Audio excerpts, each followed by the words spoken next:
In this video we're going to demonstrate what you can do with the formula groups function in Rainbow Analyst. So let's click the formula groups button, then click OK and click No to start a new workbook for Rainbow's reports. And here is the report listing each group of formulas in our spreadsheet.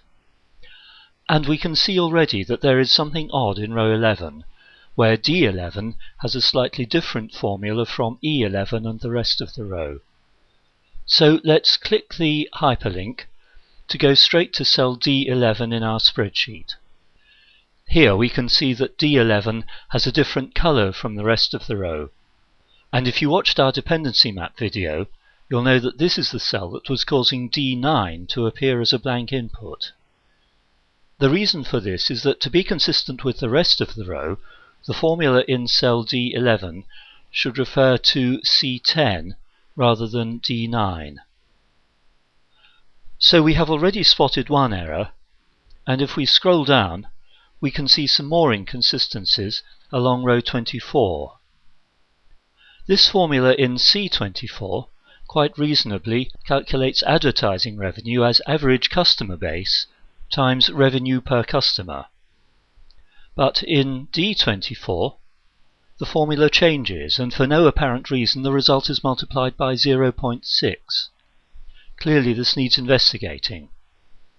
And in F24, it changes again, with F23 becoming an absolute reference, $F23, so that the values in G23 and H23 are not used in the rest of the row. This is an error that needs to be corrected. Now let's scroll down to row 160, and at first glance it might seem that the whole row is like column C, with a simple input value of 0.5. But the formula group's colouring here shows that in fact we have 5 different formulas along the rest of the row, with a gradually increasing value rising to 0.5453 by H160.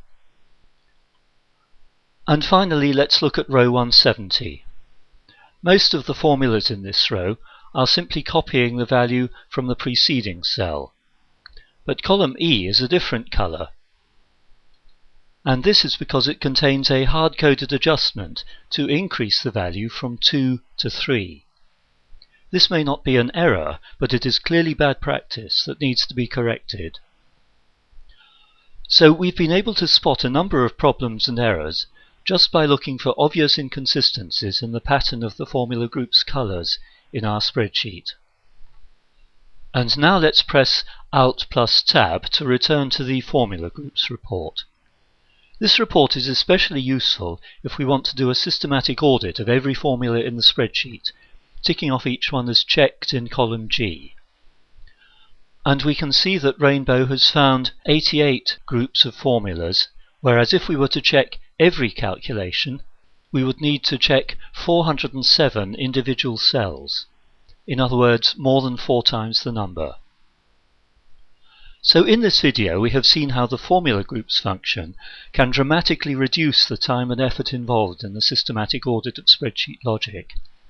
And even without a systematic audit, we have seen how just a quick visual scan of the pattern of formula groups colours can immediately detect many problems and errors.